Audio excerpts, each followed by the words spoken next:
चल रहा है तो दुख है, किसी का लड़का भाग गया है तो दुख है, किसी की लड़की भाग गई है तो दुख है, किसी के बच्चे नहीं सुन रहे तो दुख है, हर जगह दुख। तो फिर नारद जी वृंदावन में पहुंच गए। कहाँ पहुंच गए?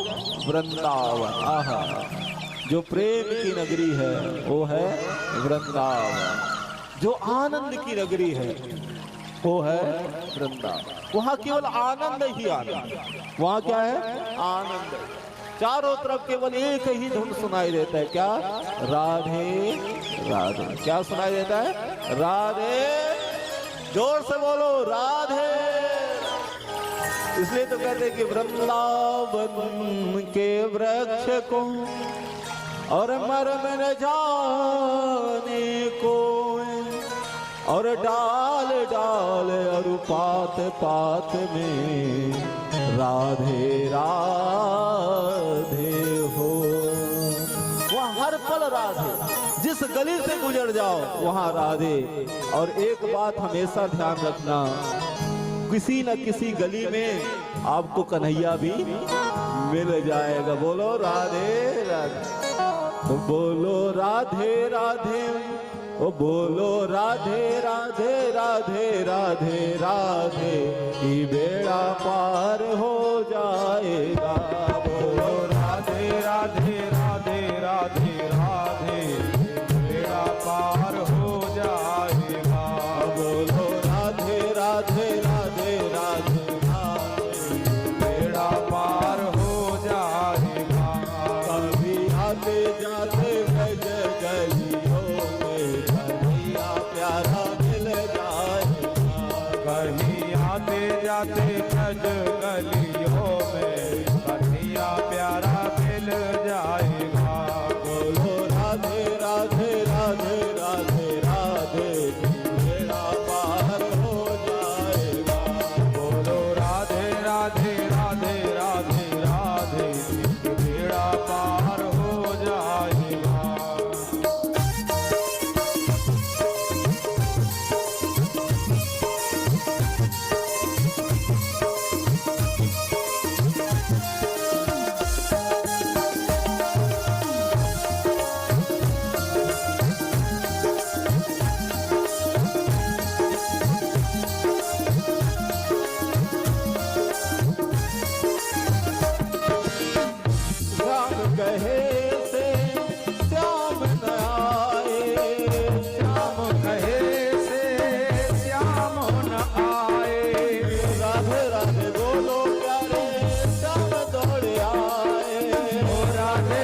बोलो प्यारे श्याम दौड़े आए, ओ राधे राधे बोलो प्यारे श्याम दौड़े आए, ओ राधे राधे बोलो प्यारे श्याम दौड़े आए। राधा नाम के जय हो, राधा नाम के सहारे ओ बंदे जीवन सुधर जाएगा। राधा नाम से हो बंदे हो हमारे जीवन सुधर जाएगा। बोलो राधे राधे राधे राधे राधे, बेड़ा पार हो जाएगा। बोलो राधे राधे राधे राधे राधे, बेड़ा पार हो जाएगा।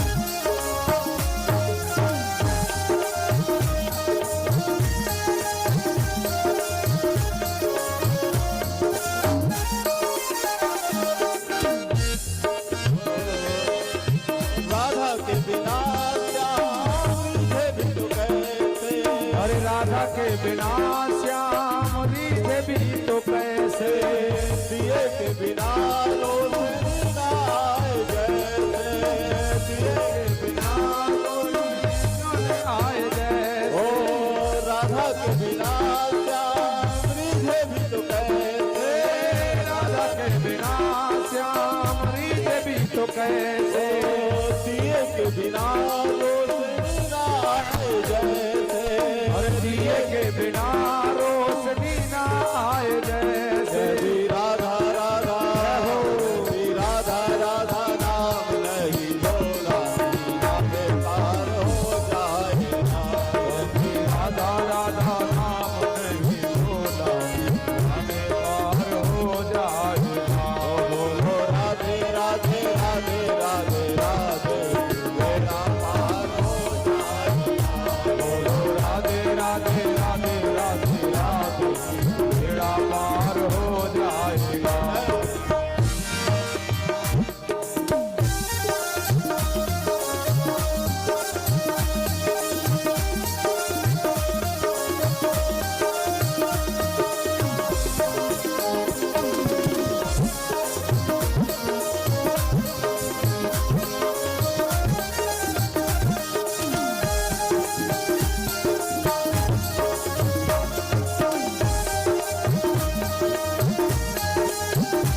तो जब राधे राधे बोलोगे तो कौन मिल जाएगा? कृष्ण मिल जाएगा, कन्हैया प्यारा। उस ब्रज की गलियों में आपको कहीं ना कहीं जन्मदिनम तुभ्यं, Happy birthday. जन्मदिनम कहीं मिल जाएगा। तो जोर से बोलो राधे। अब नारद जी वृंदावन में तो घूम रहे हैं, आनंद ही आनंद आ रहा है। चारों तरफ राधा नाम सुनाई दे रहा है, राधा नाम की कीर्तन हो रही, आनंदित हो गया। इतना हृदय में गदगद होने लग गया नारद जी के कि उल्लास मन में हो गया, प्रेमानंद में नारद जी डूब गए। ऐसा आनंद आ रहा है। मुरली वाले की बंसी सुनाई दे रही है, चारों तरफ राधा नाम सुनाई दे रहा है। नारद जी तो अपने आप को भूल गए कि मैं यहाँ क्यों आया हूँ, किस लिए आया हूँ। ऐसे मग्न हो गए और पहुंच गए कहाँ? यमुना के किनारे। यमुना जी कल कल बह रही हैं, बड़े आनंद में मग्न हो गए नारद। एक बार तो उनको लगा कि सच्चा सुख, सच्चा आनंद, सच्चा प्रेम तो इस वृंदावन बिहारी लाल के इस धाम वृंदावन में ही तो है। पर नारद जी ने एक दृश्य देखा, एक स्त्री विलाप कर रही है और दो वृद्ध पुरुष भी पड़े हुए। पता है वो स्त्री कौन है? अच्छा, दो वृद्ध पुरुष उसकी गोदी में सर रख के जो है, सर रखे हुए हैं और सो मूर्छित पड़े हुए, एकदम मूर्छित अवस्था। वो है वो कोई और, अभी कथा सुनते रहते हो ना भागवत आप लोग, तो पता है कौन है वो? भक्ति महारानी। वो स्त्री कोई और नहीं, साक्षात भक्ति महारानी है। भक्ति महारानी, जैसे ही भक्ति महारानी है और समस्त और भी स्त्रियां बैठी हुई हैं, कोई उनको चावर कर रही हैं, तो कोई उन्हें जो है अपने दुपट्टे से हवा दे रही हैं, तो कोई पानी की छींटा दे रही हैं। नारद जी को देखा, नारद जी को देखते ही बोली, भो भो साधु क्षणम तिष्ठा। तुरंत बोले साधु इधर आओ। नारद जी दौड़ के गए, बोले देवी तुम कौन हो? बोले मैं भक्ति महारानी हूं। और ये दो कौन है? जो वृद्ध पुरुष पड़े हुए, ध्यान से सुनना तब समझ में आए। वो दो वृद्ध पुरुष कोई और नहीं, भक्ति महारानी के पुत्र, और उनका नाम क्या है? ज्ञान और वैराग्य। ज्ञान और देखो, अब देखो कितनी बड़ी विडंबना। माँ तो जवान और बच्चे बूढ़े। अच्छा, आपने कहीं देखा है कि माँ तो जवान हो और बच्चे बूढ़े हो जाए? आपने कहीं सुना है क्या? अच्छा, कभी नहीं देखा। पर माँ जवान है और बच्चे बूढ़े। नारद जी ने बोले देवी ये कौन है? बोले मेरे ही पुत्र हैं ज्ञान और वैराग्य। बोले पहले मैं भी जवान था, पर मैं जगह जगह जो है नाम का प्रचार कर रही थी, भक्ति का प्रचार, जगह जगह जन जन में जो है धर्म का प्रचार कर रही थी।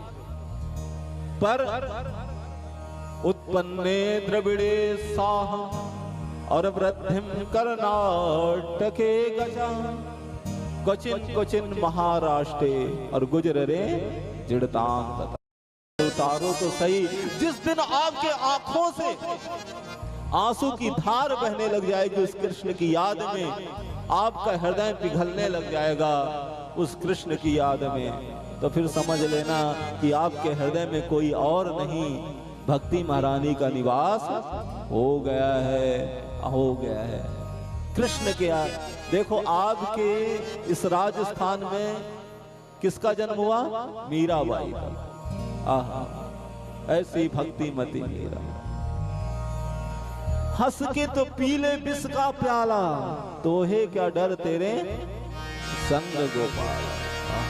ऐसी थी मीरा, जहर को भी दे दिया गया, विष का पान कराया, पर भक्ति कृष्ण नाम से उसने विष का पान भी कर लिया और विष भी अमृत बन गया। तो ऐसी थी मीरा, ऐसी थी मीरा। तो मीरा का जो चरित्र है अद्भुत है, मीरा का। तो ऐसे ही यदि आपको मीरा बनना है तो पहले क्या बनना पड़ेगा? कृष्ण प्रेम में डूबना पड़ेगा। तो जोर से बोलो राधे राधे। और काहे तेरी अखियों में पानी, काहे तेरी अखियों में पानी, कृष्ण दीवाने मेरा श्याम दीवाने, कृष्ण दीवाने मेरा श्याम दीवाने, कृष्ण दीवाने मेरा श्याम दीवाने, कृष्ण दीवाने मेरा श्याम दीवाने, काहे तेरी अखियों में पानी,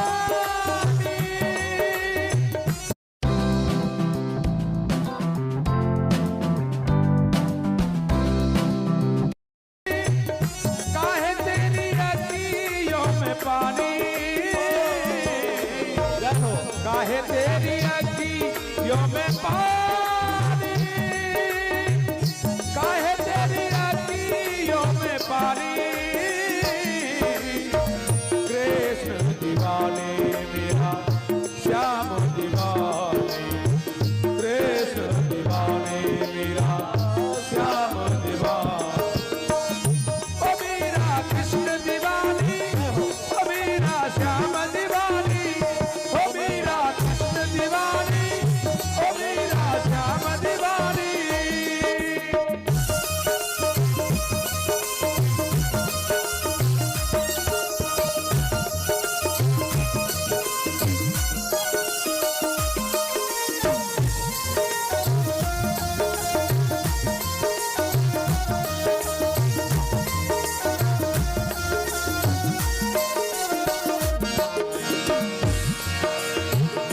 हंस के तू पी ले उसका प्याला, मीरा रे, मीरा मीरा हो,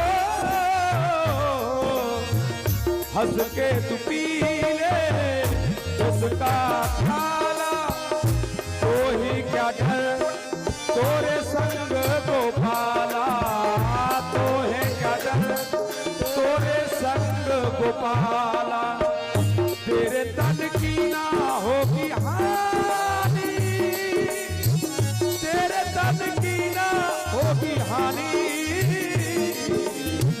प्रेम दीवाने मेरा कृष्ण दीवाने, कृष्ण दीवाने मेरा श्याम दीवाने, कृष्ण दीवाने मेरा श्याम दीवाने, श्याम दीवाने मेरा कृष्ण,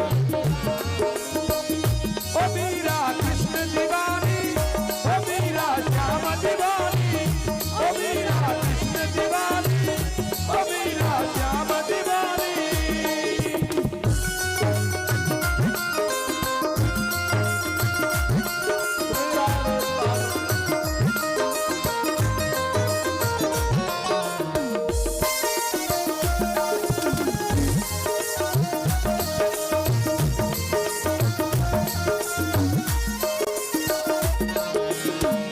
सबके लिए मैं मुरली बजाऊं, ठुमक ठुमक सारे ब्रज को नचाऊं, ठुमक ठुमक सारे ब्रज को नचाऊं, और सबके लिए मैं मुरली बजाऊं, ठुमक ठुमक सारे ब्रज को नचाऊं, ठुमक ठुमक सारे ब्रज को नचाऊं, सिर्फ मीरा सिर्फ राधा नहीं मेरी रानी, सिर्फ राधा नहीं मेरी रानी,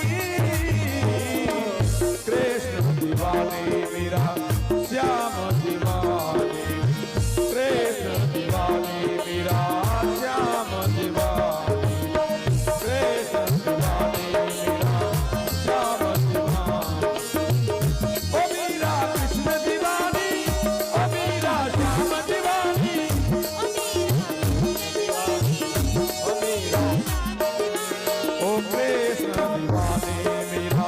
श्याम दीवानी, कृष्ण दीवानी मेरा श्याम दीवानी।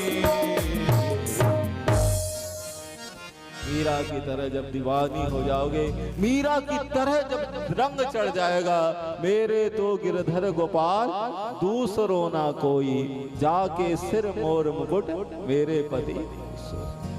यदि ऐसी दीवानी चढ़ जाएगी तो ठाकुर जी तुम्हारे हो जाएंगे। भक्ति का रंग जब ही लगेगा जब आपका हृदय पिघलने लग जाएगा, और उस हृदय में जब हृदय पिघलेगा तभी जब आपको भगवान कृष्ण से प्रीत होने लग जाएगी, प्रेम होने लग जाएगी। तो भक्ति महारानी का जोर से बोलो राधे राधे तो भक्ति महारानी के पास नारद जी आए और नारद जी ने पूछा कौन है? बोले मेरे दो पुत्र हैं, ज्ञान और वैराग। तो बोले इनका कैसे जो है? बोले इनका बुढ़ापा क्यों है? बोले महाराज कलयुग के प्राखंड के वजह से बुढ़ापा आ गया, मुझे भी बुढ़ापा ने घेर लिया, पर जब मैं वृंदावन में पहुंची तो मैं जवान हो गई और मेरे बच्चे बूढ़े के बूढ़े रह गए। तो बोले और यदि मेरे बच्चों का बुढ़ापा दूर नहीं हुआ तो मैं सब कुछ छोड़ के विदेश चली जाऊंगी, पर मैं पृथ्वी को छोड़ दूंगी, मैं विदेश चल दूंगी, पताल में चली जाऊंगी, पर यहाँ नहीं रहूंगी। तो बोले कहाँ रहोगी? खबर जो हमेशा कुछ नया सिखाए। दैनिक भास्कर ऐप अभी डाउनलोड करें। कहाँ रहोगी? बोले नारद जी ने कहा देवी तुम मत जाओ छोड़ के, क्योंकि जहां तुम रहती हो वहां गोविंद को आना पड़ता है, जहां तुम रहती हो वहां कृष्ण को आना पड़ता है, चाहे कैसा भी हो, चाहे रैदास का घर क्यों ना हो, चाहे सबरी का घर क्यों ना हो, चाहे जो है सुदामा का घर क्यों ना हो, प्रभु को जाना ही पड़ता है। चाहे विदुर के घर ही क्यों ना हो, प्रभु को केले का भोग का छिलका लगाना पड़ता है। तो प्रभु की अद्भुत महिमा। अंत में मैं तुम्हारे पुत्रों को कष्ट दूर करने का कोई उपाय करता हूं। उन्होंने बहुत सारे पुराणों के पाठ किए, पर भक्ति के पुत्रों का दुख दूर नहीं हुआ। तो अब बोले क्या करूं? वेदों का पाठ किया, उपनिषदों के पाठ किए, गीता का पाठ किया, ग्रंथों के पाठ किए, पर उनका दुख तकलीफ दूर नहीं हुआ। तो उसी समय नारद जी हताश हो गए। उसी समय आकाशवाणी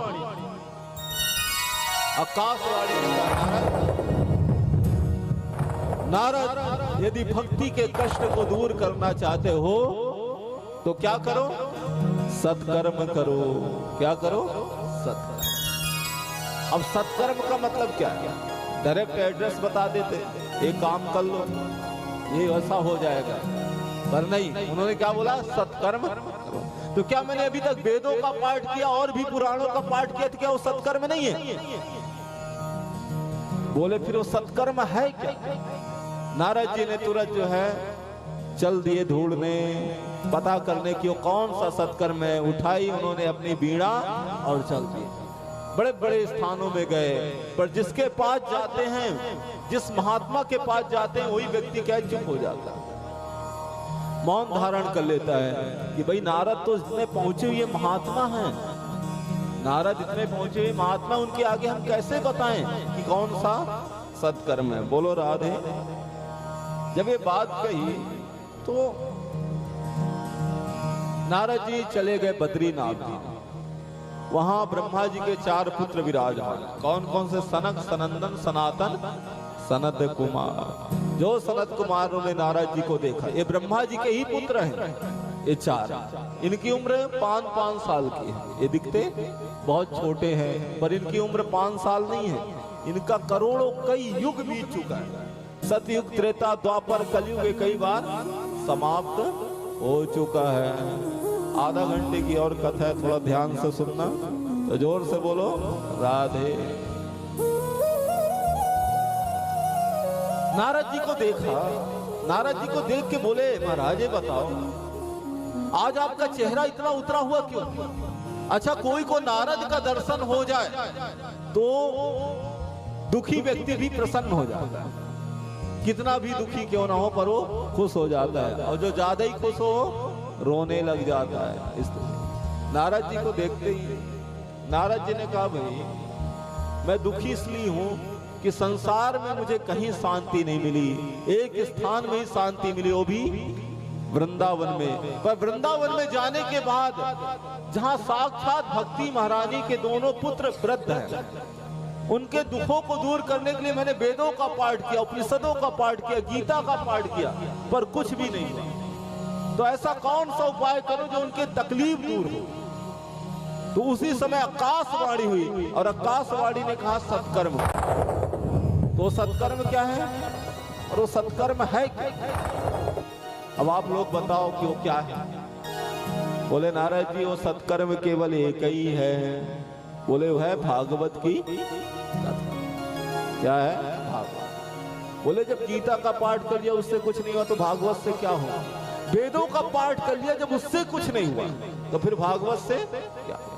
बोले उसी से सब कुछ होगा।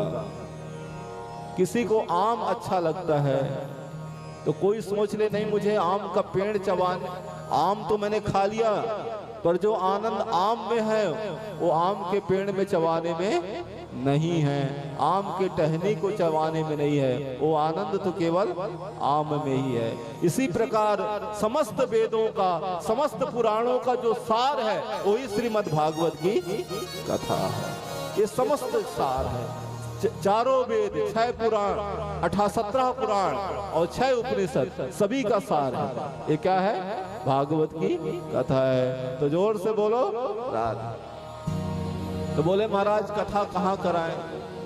अच्छा एक चीज हमेशा ध्यान रखना, जीवन में यदि गुरु मिल जाए पर जब तक सत्संग नहीं करोगे, गुरुओं के चरण में बैठोगे नहीं, तब तक आपको जीवन का सही अनुभव नहीं प्राप्त होगा, सही अनुभव नहीं प्राप्त होगा। इसलिए गुरुओं के चरणों में बैठना चाहिए, उनसे पूछना चाहिए, अपने मन की जिज्ञासा पूछना चाहिए कि हमें ये तकलीफ है, हमें ये पीड़ा है, हमारी ये समस्या है, इसका समाधान कैसे होगा, ये जरूर पूछना चाहिए। तो आज नारद जी ने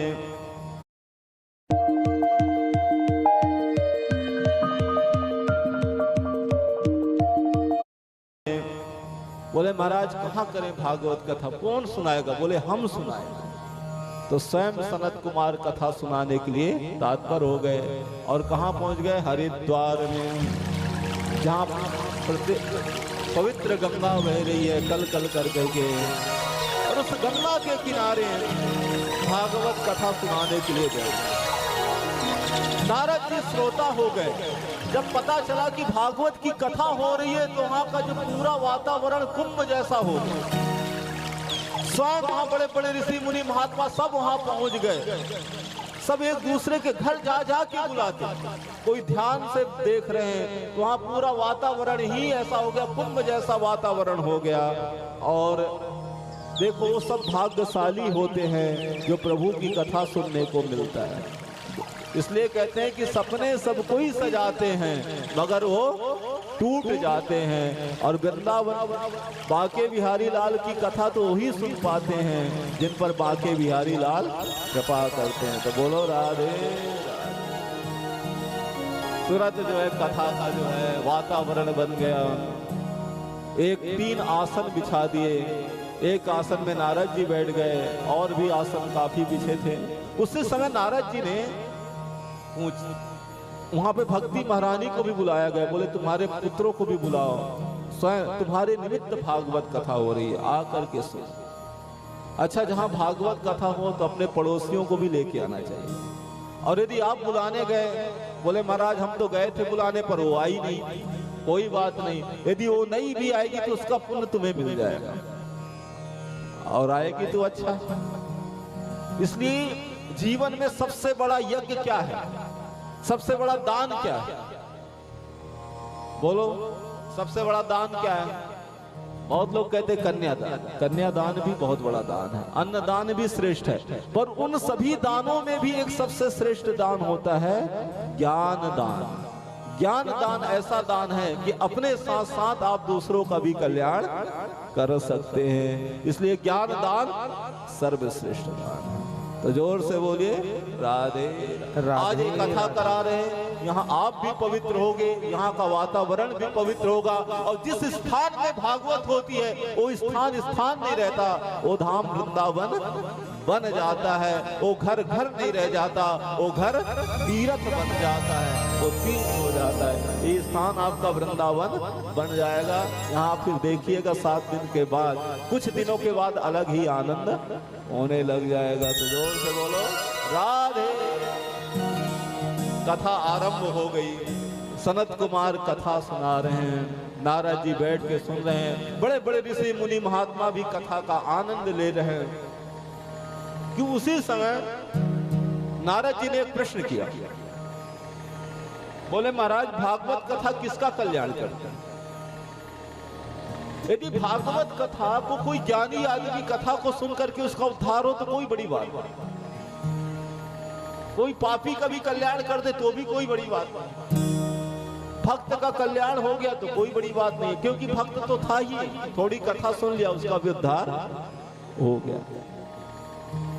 बोले भागवत कोई दुराचारी व्यक्ति का भी कल्याण करती है? बोले हाँ। आजन्म मात्रमपि सठे न किंचित्। बोले जिसने जीवन पर्यंत पाप कर्म किया, माता पिता से ही प्रणाम करवाता रहा, पैर छुआता रहा, हमेशा गुरुओं का अनादर करता रहा और हमेशा गलत काम में ही लगा रहा, और यदि वो भी गलती से भागवत सुन ले तो उसका भी कल्याण हो। अच्छा कोई दुराचारी है, पापी है, दूसरों को लूटने वाला है, अच्छा हमेशा जिसका जीवन ही पाप में रहा है, यदि वो भी भागवत कथा सुन ले तो उसका कल्याण हो। और नारद जी मैं तो यहां तक कहता हूं कि जिसने जीवन पर्यंत पाप कर्म किया और पाप कर्म करने के बाद जो भूत प्रेत बन गया, यदि उसके नाम से भी भागवत कथा सुना करा दो तो उसका भी कल्याण हो जाएगा। तो जोर से बोलो राधे राधे राधे। बोले महाराज कैसी बातें कर रहे हो, जिसने जीवन पर्यंत पाप कर्म किया उसके नाम से भागवत कथा करा दो, और यदि वो भूत भी बन गया तो उसका कल्याण? बोले हाँ, उसका भी कल्याण हो जाएगा। तो बोले कोई उदाहरण है? तो सुनो इस कथा। देखो आज हमारे आसपास भी बहुत सारे प्रेत आत्माएं रहती, हमें दिखती नहीं है, पर यहाँ कथा होने से उनका भी उद्धार होगा। आपका तो होगा ही कल्याण, उनका भी कल्याण होगा और वो मुक्त हो जाएंगे, मुक्त हो जाएंगे। ये महाप्रेत पीड़ा विनाशनी है भागवत गीता। तो बोले महाराज कैसे?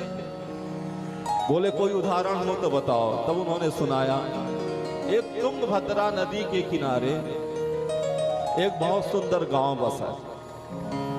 उस गांव में सभी प्रकार के सभी जाति के लोग रहते हैं, जैसे आपका ही बिगोता धाम, ऐसे ही एक उस तुंगभद्रा नदी के तट पर एक उत्तम नगर बसा हुआ है। उस उत्तम नगर में सभी प्रकार के लोग रहते हैं। मान लीजिए आपकी दवाई का बिल 6,000 रुपये आता है, अब वो सिर्फ के लोग रहते हैं। पर एक पंडित जी भी हैं जिनका नाम है आत्मदेव। क्या नाम है? आत्मदेव। पंडित जी की पत्नी का नाम है धुंधली। अब पत्नी कैसी है? पूरी विपरीत। पंडित जी बड़े ज्ञानी हैं, कहीं भी जाते पूजा पाठ कराने बड़े मस्त रहते हैं, पूजा पाठ, धन की कोई कमी नहीं है। पर उसकी पत्नी एकदम विपरीत है। घर में जब भी पंडित जी तो चले गए अपने काम में और पत्नी एकदम विपरीत। अब उसका काम तो कछू ना है, क्या करूं मैं?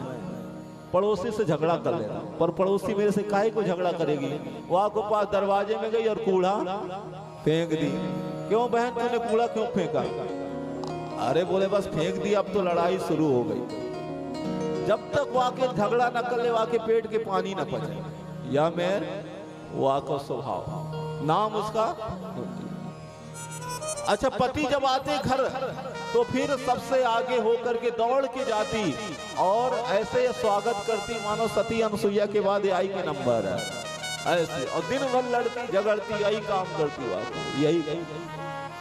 घर में सब कुछ है, कोई कमी नहीं है, पर एक चीज की कमी है कि संतान नहीं है। क्या नहीं है? संतान। अब धुंधली आत्मदेव जी ने जब पड़ोसियों का आना शुरू हुआ। पड़ोसियों ने कहा क्यों महाराज, आपके घर में तो सब कुछ है पर आपके घर में तुलसी का पौधा क्यों सूखा रहता है? आज आपने देखा होगा बहुत घरों में तुलसी का पौधा भी हरा भरा नहीं होता, कितना भी पानी डाल पर वो सूखा ही रहता है। वो कारण क्या है? पितृ दोष की वजह से। बोले हमारे घर में क्या करूं, पानी तो खूब डालता हूं फिर भी ये सूखा है। अच्छा गाय है तो बांझ है, क्यों बांझ है? बोले खूब तो खिलाता पिलाता हूं पर ये बच्चा उच्चा देती है। पड़ोसियों ने कहा महाराज तुम्हारे घर में संतान नहीं है इसलिए तुम्हारे पितृ खुश नहीं है। बोले क्या करूं, उपाय तो बहुत किया पर मेरे घर में संतान नहीं हुआ, तो क्या करूं? बोले उसके लिए अब एक ही रास्ता है। बोले कहाँ चलो? बोले अब मैं वन में जाता हूँ और जंगल में जाके अपने प्राणों का परित्याग कर दूंगा, यदि मुझे संतान प्राप्ति का वरदान जब तक नहीं मिलेगा मैं घर लौट करके नहीं आऊंगा। वन की ओर प्रस्थान कर गए ब्राह्मण देवता, ध्यान से। और जो वन की ओर गए, देखो हम कभी कभी संतान नहीं होता तो बहुत दुखी हो जाते, ज्यादा दुखी नहीं होना चाहिए। नहीं मिल रहा है संतान कोई, अच्छा संतान वाले ही कितने सुखी हैं क्या?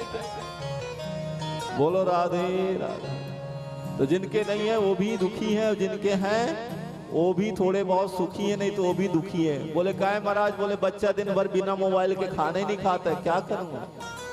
ऐसी हो गई। अच्छा ना सुने तो ज्यादा दुख, तो ऐसी स्थिति हो गई। तो बोले क्या करें? तो वन में चले गए और वन में जाके विलाप करने लगे कि एक महात्मा ने देखा, महात्मा जी उसके पास एक संत ने देखा और दौड़ करके आए। बोले क्या बात है ब्राह्मण देवता, आप दुखी क्यों हैं? बोले मेरे घर में सब कुछ है महाराज, संतान नहीं है बस इसलिए मैं दुखी हूं। बोले क्या करोगे संतान लेकर के? आजकल नहीं होता तो हम दुखी होते हैं और हो के मर जाए तो भी दुखी होते हैं, और यदि जीवन भर हमें रुलाए तो भी हम दुखी रहते हैं। इसलिए यदि संतान चाहिए तो वृंदावन बिहारी लाल को अपना पुत्र मान लो, वो तुम्हें भव सागर से पार लगा देगा। इसलिए तो कहते हैं ना, यदि भव सागर से पार लगाना बिहारी जी के हाथ में है। इसलिए तो प्रभु को प्रार्थना करो कि हे प्रभु इतनी कृपा कर दो कि भव सागर से हमें पार लगा दो। और वो सच्चा नाता यदि कोई निभाता है तो परमात्मा ही निभाता है। सच्चा रिश्ता, सच्चा संबंध, हर संबंध तो केवल दिखावा रहते हैं। दो जब तक देन लेन करते रहोगे तब तक रिश्ता चलता है, जहां देन लेन बंद हुआ रिश्ता भी बंद हो जाता है, टूट जाता है। हर रिश्ते बन जाते हैं जब पैसा पास होता है, हर रिश्ते बन जाते हैं जब पैसा पास होता है, और हर रिश्ते टूट जाते हैं गरीबी में जब अपने पास कोई धन नहीं होता है। जो अपना कोई खास भी होगा तो गरीबी में टूट जाता है। तो बोलो राधे राधे। ये स्थिति होती है। तो जीवन का ये सबसे बड़ा महत्वपूर्ण है कि परमात्मा से नाता जोड़ लो, रिश्ता जोड़ लो, वो सबसे बड़ा नाता। जैसे यशोदा ने पुत्र मान लिया, जब ये बात कही। Shop casual wear and get up to 25% off on your first order on Meesho. Download now.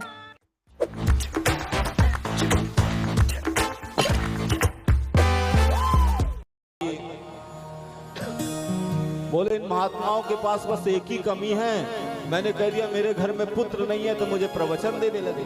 बोले महाराज मुझे पुत्र जब तक नहीं मिलेगा मैं इस वन को छोड़ के नहीं जाऊंगा।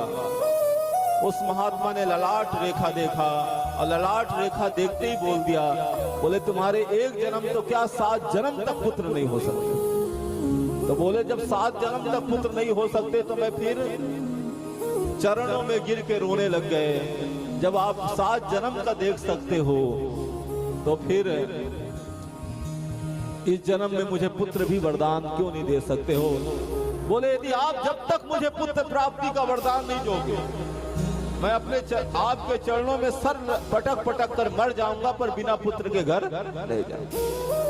उस संत ने तुरंत फल को निकाल करके एक झोला से दे दिया। बोले अपनी पत्नी को खिला देना, तुम्हें सुंदर पुत्र की प्राप्ति।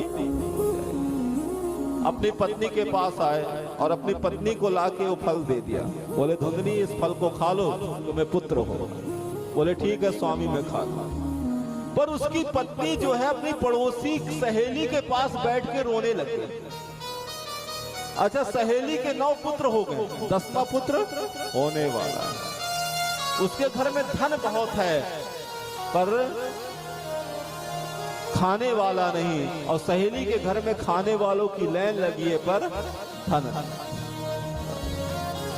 तुरंत जो है इस चीज का आप ध्यान रखना, कभी कभी भगवान बहुत देते हैं और कभी कभी बिल्कुल भी नहीं देते। उसी समय तुरंत जो है उन्होंने बोले बहन इस फल को मैं यदि खाऊंगा तो हो सकता है मैं गर्भवती हो जाऊं, क्योंकि मेरे पति देव पता नहीं कहां कहां जाते।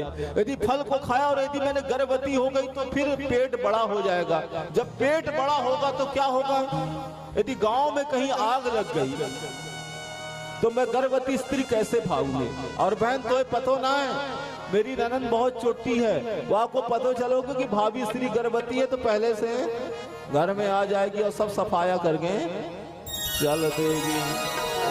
ऐसा बात है, मुझे मेरा पूरा फिटनेस बिगड़ जाएगा, पेट फूल जाएगा, ज्यादा मैं काम न कर सकूंगी, दौड़ धूप न कर सकूंगी, या लिए मुझे आराम चाहिए, मुझे संतान न चाहिए।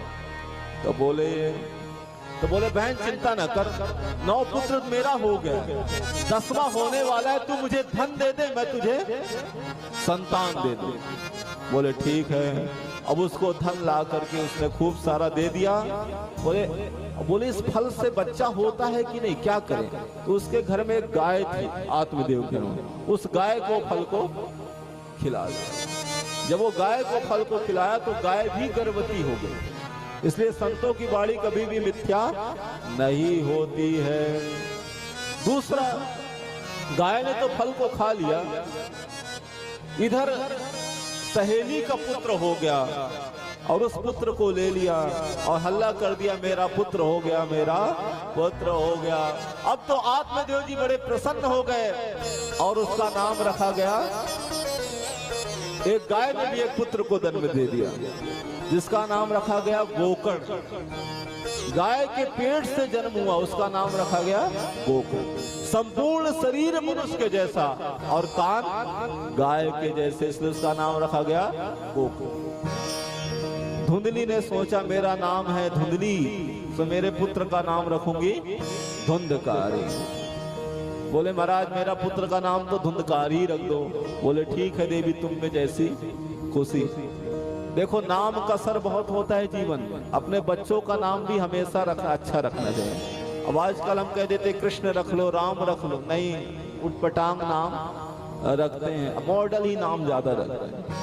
इस कथा के माध्यम से आपको बताएंगे कि नाम का क्या होता है। देखो धुंधकारी महाफल निकल गया, गाय का पुत्र गोकर्ण महाविद्वान और धुंधकारी महाफल, सारे बुरे काम करने लगे, जितने बुरे काम धुंधकारी करते। रात को आधी रात को काली पट्टी बांध करके आता, शराब पीता, मांस के टुकड़े जगह जगह पड़े हुए, शराब के बोतल जगह जगह पड़े हुए। आत्मदेव ने कहा बेटा, उसके पिता ने कहा बेटा मेरे परवरिश में कहीं कमी रह गई क्या। बोले कमी कहीं नहीं पिताजी, आपने तो खूब परवरिश करी, खूब हमारी सेवा की, फिर तू ऐसा नालायक कैसे निकल गया, महाखल दुष्ट निकल गया। बोले पिताजी हम जो करते हैं अच्छे के लिए करते हैं, हम जो कर रहे हैं अच्छे के लिए कर रहे हैं, हम जो पी रहे हैं आप क्या जानो कि इसमें क्या आनंद है। और यदि Lotto result, light.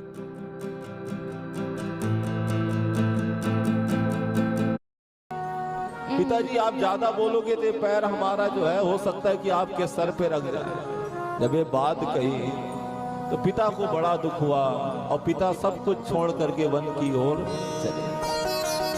गाय के पुत्र ने खूब समझाया और समझाने के बाद भी अंत में भागवत का 10वें स्कंद का पाठ किया आत्मदेव जी और उनका कल्याण हो गया। इधर जो है धुंधकारी माँ को मारने लगा, बता पैसा कहाँ है, धन कहाँ है। माँ ने कहा बेटा सब तो ले गया, अब कुछ रह ही नहीं गया है। अंत में माँ को घसीट घसीट के पीटने लगा और माँ भी कुआं में कूद गई, आत्महत्या कर ली। अब धुंधकारी ने सोचा पिताजी तो वन में चले गए, माँ कुआं में कूद गई, 5-5 बेश्याओं को ले आया और उन्हीं के साथ पड़ा रहता। उन बेश्याओं ने देखा कि राजा की निगाहों में चढ़ गया है, राजा एक न एक दिन इसको दंड देगा, तो हो सकता है कि हमें भी सजा मिल जाए, पर इसको इससे कैसे छूटें। तो रात को सोते हुए धुंधकारी को जो है उसके मुंह में अंगारा डाल करके और वहां से भाग गए और पड़पड़ा के वहीं खत्म हो गया। सारा धन सामग्री को लेके 5 बेश्याएं भाग। धुंधकारी तो खत्म हो गया, पर उसका बुरे कर्मों के वजह से माता पिता का सम्मान नहीं किया, गुरुओं का कभी आदर नहीं किया, चोरी व्यभिचारी लंपट सारा काम करता रहा और मरने के बाद प्रेत बन गया। क्या बन गया?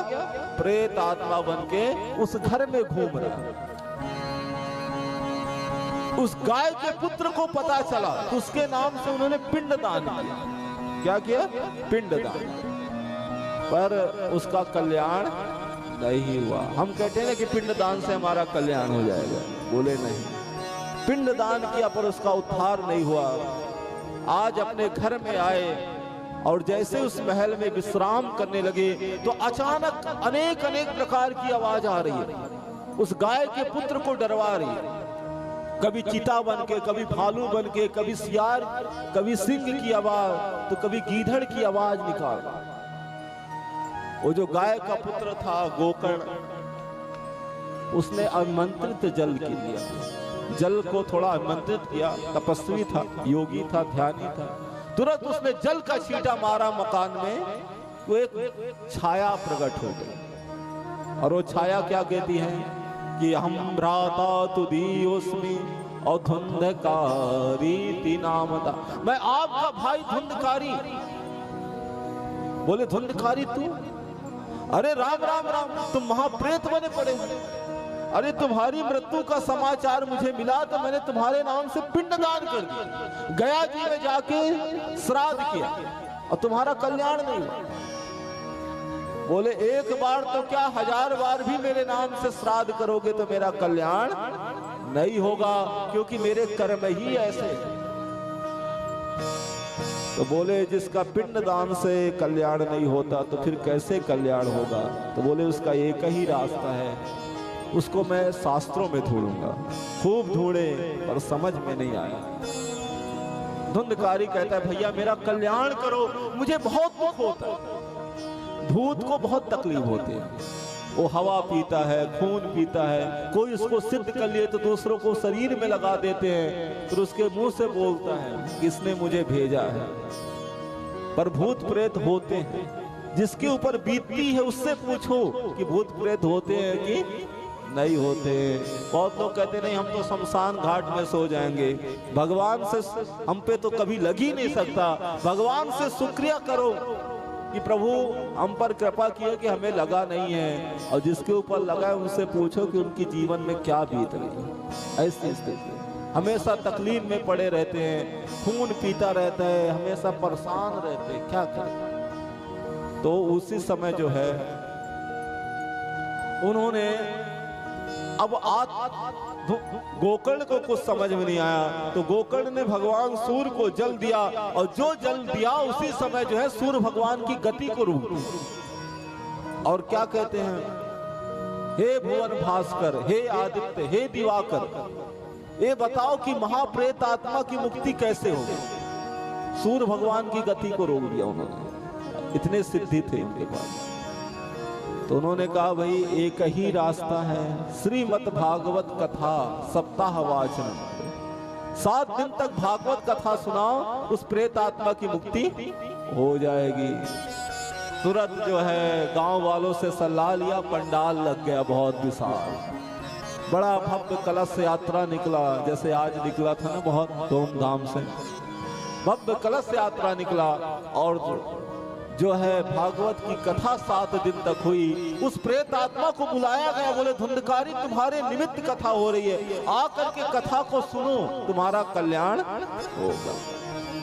तो सोचता कि मैं कहाँ बैठूं, किधर बैठूं, तो वहां बांस की बगीचा थी, क्योंकि प्रेत आत्मा बैठ नहीं सकता है, तो वहां बांस के बगीचे थे। तो बांस के अंदर में प्रवेश हो, क्योंकि बांस के अंदर में हवा का प्रवेश नहीं होता है। तो बांस के अंदर बैठ के कथा को सुनने लगा।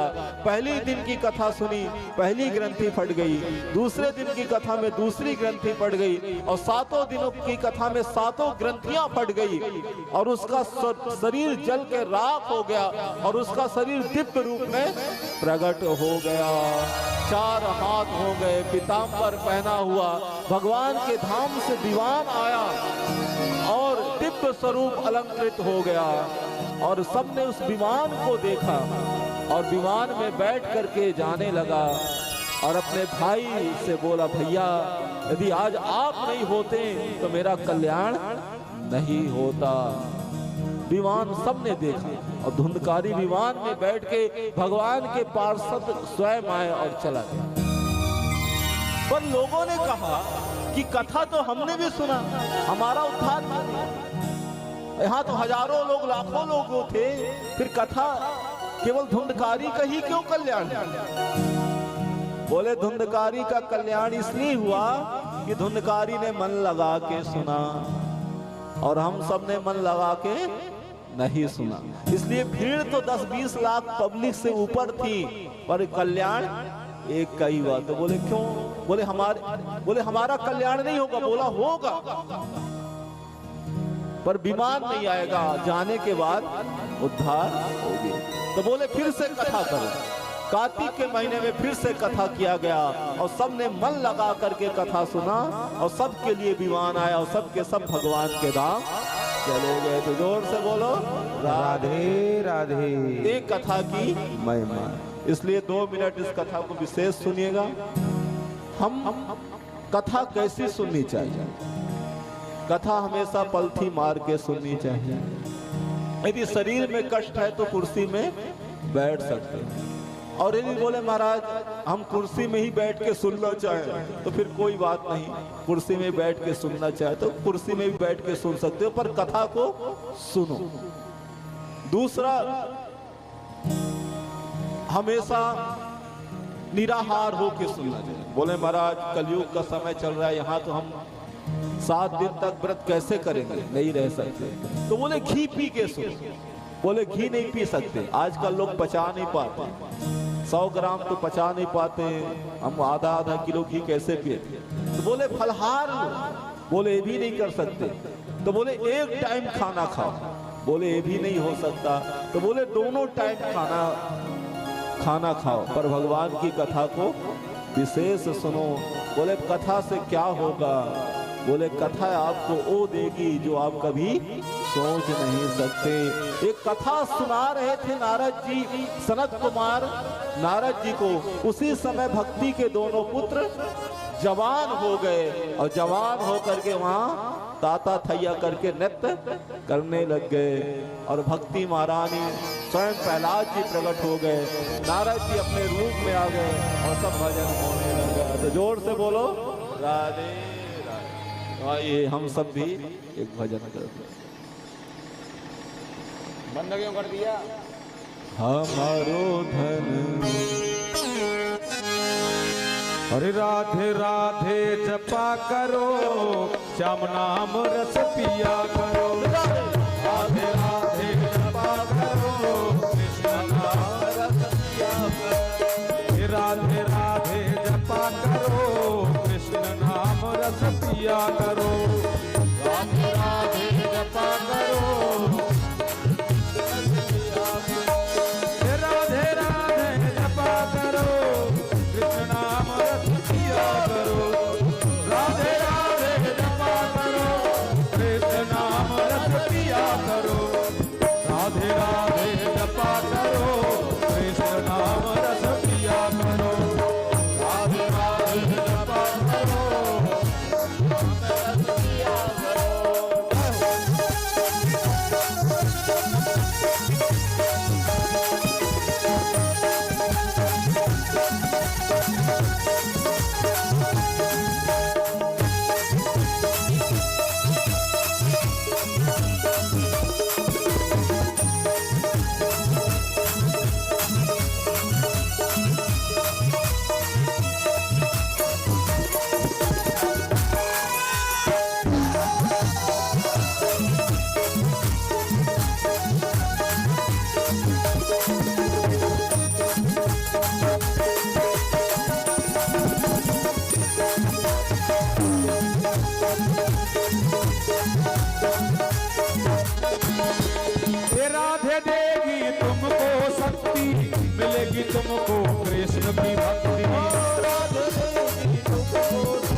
भक्ति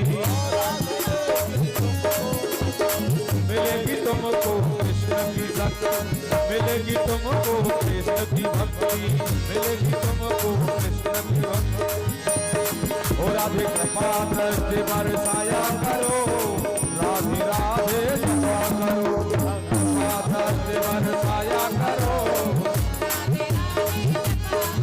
राधे कृपा दृष्टि बरसाया करो राधे राधे जपा करो कृपा दृष्टि बरसाया करो हे राधे राधे जपा करो कृष्ण नाम रस पिया करो राधे राधे जपा करो कृष्ण नाम रस पिया करो राधे राधे जपा करो कृष्ण नाम रस पिया करो राधे राधे जपा करो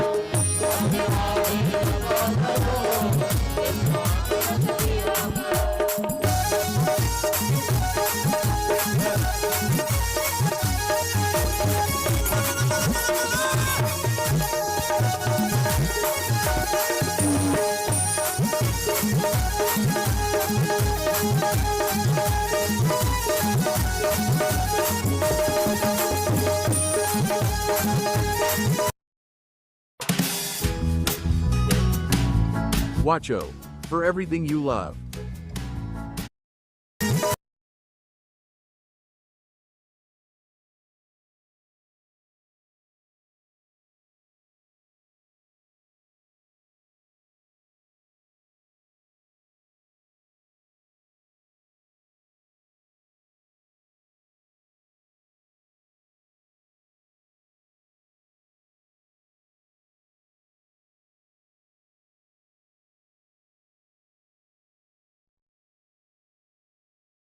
लगाया करो कृष्ण नाम रस पिया करो राम गीत लगाया करो ओए कृष्ण नाम रस पिया करो राम गीत लगाया करो कृष्ण नाम रस पिया करो कृष्ण नाम रस पिया करो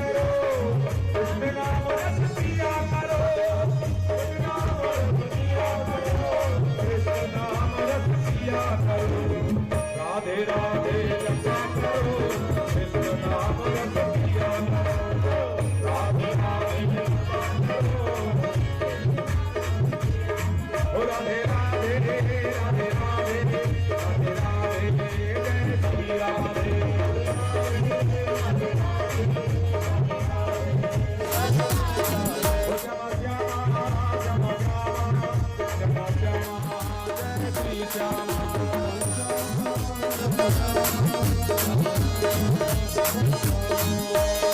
भोली भाली सीधी साधी वो सबसे है प्यारी प्यारी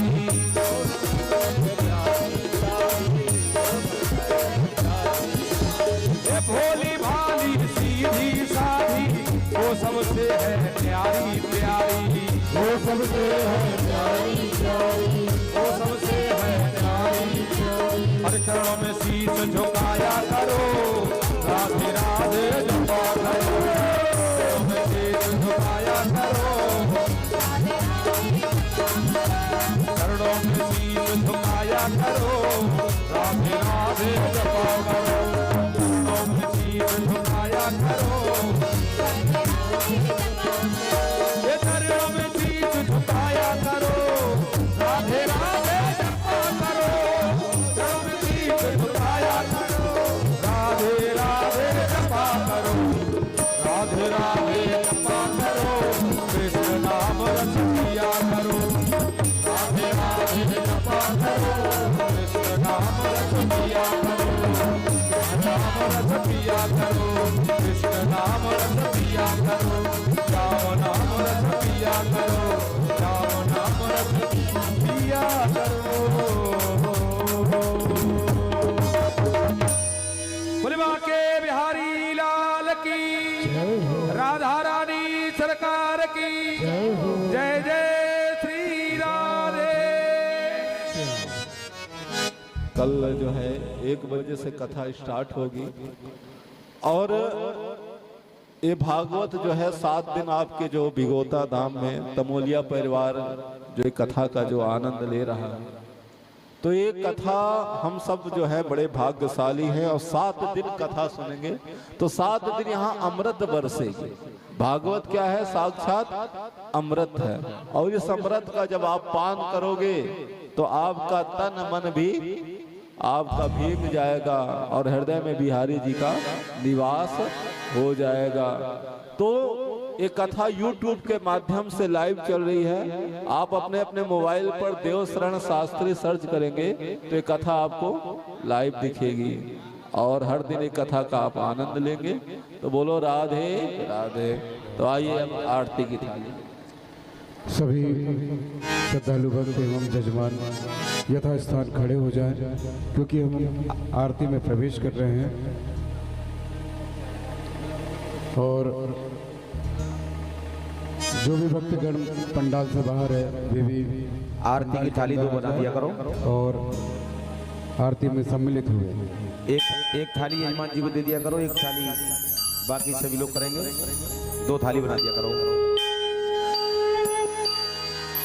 ओम चंद्रमा मनसो यात चो सूर्यो जात श्रोत्रा द्वादश प्राण समुखार्धग्निरजायत रत्नेश्वरी नमो नमः द्वारामालिनी नमो नमः सर्वोपचारार्थे गंधाक्षपुष्पाणि समर्पयामि। श्री राधे। हे बाके बिहारी तेरी आरती गाऊं, बाके बिहारी तेरी आरती गाऊं, कुंज बिहारी तेरी आरती गाऊं, कुंज बिहारी तेरी आरती गाऊं, आरती गाऊं प्यारे आपको रिझाऊं,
प्यारे साथ आप हो, सुख दुख जीवन प्यारे साथ आप हो, इन चरणों में बल बल जाऊं, इन चरणों में बल बल जाऊं, श्री बाके बिहारी तेरी आरती गाऊं, बाके बिहारी